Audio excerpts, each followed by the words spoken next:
By far, my least popular opinion is that capsule wardrobes in the long term actually cost you money. I'm not saying you should not shop less. I think a capsule wardrobe can work for like 10 women, not your girl. And I want to talk about the ways that capsule wardrobes don't work and how they actually could be costing you money. Let's talk about what a capsule wardrobe is. I remember seeing all these photos on Pinterest of what a capsule wardrobe looks like and how to pull off that French chic look. But in reality, it's just kind of like minimalist for the boring. Yes, you have a lot of very simple pieces that look beautiful, that look great. However, a capsule wardrobe can be, in my opinion, quite unrealistic. The capsule wardrobe is mix and match pieces. You have like 5 tops, 5 skirts, 5 bottoms, whatever. It varies. You have a lot of YouTubers like, add these to your capsule. And don't get me wrong, I was part of that demographic. I was very much like building a capsule wardrobe and documenting it on YouTube to find out that I was spending more money. I want to talk about the promise of the capsule wardrobe before I even get into it. The promise is that it is simple. It is saving you mental space, which I super agree with. It does save you mental space. I feel like you can have simplicity, you can have ease in your wardrobe without feeling like you need to get rid of all of it. But let's talk about the hidden costs of a capsule wardrobe. I said a hidden cost of a capsule wardrobe is it promises you all of the fulfillment that stupid boy at the bar did that one time. It promises you in the same way that your college boyfriend did that he would give you everything you have ever wanted. And that is absolutely 100% not true. You are going to be bored with your wardrobe. Life gets in the way of having this perfect wardrobe, and it can be cost effective. I came across this TikTok, just grabbed my attention. I was like, yes, that's exactly what it's like. You're constantly shopping when you have a capsule wardrobe.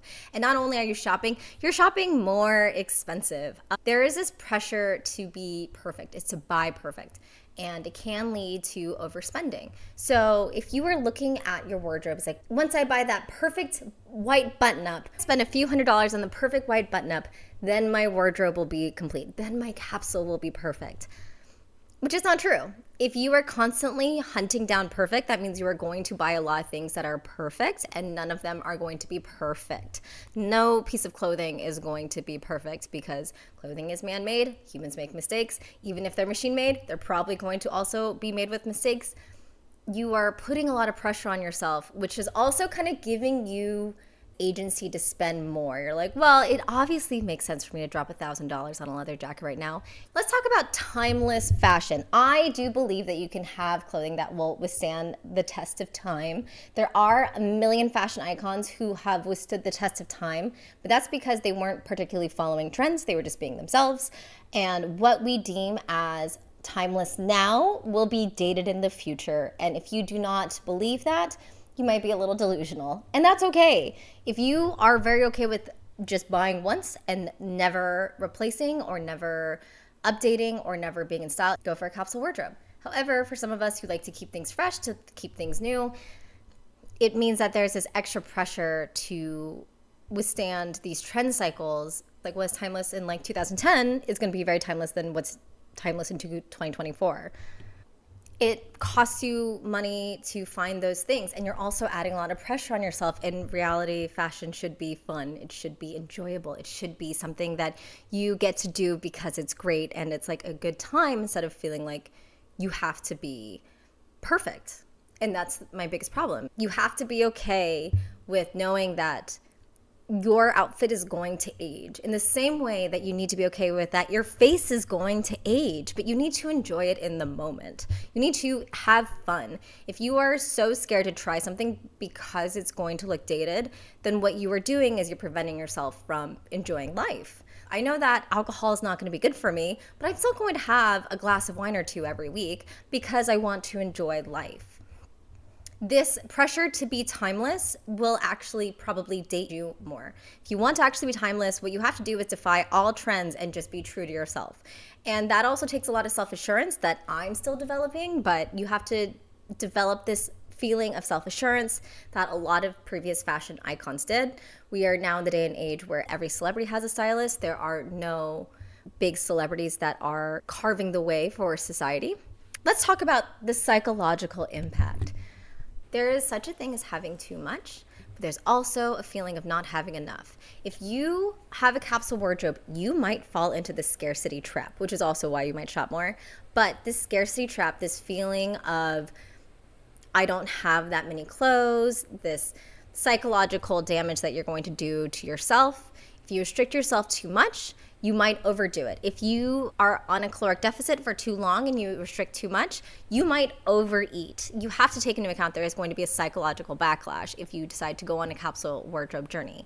I think capsule wardrobes are great for people who are on this Dave Ramsey-esque shopping where they feel like they overspend so much that they have to live off of rice and beans after. But in reality, that's not a majority of people.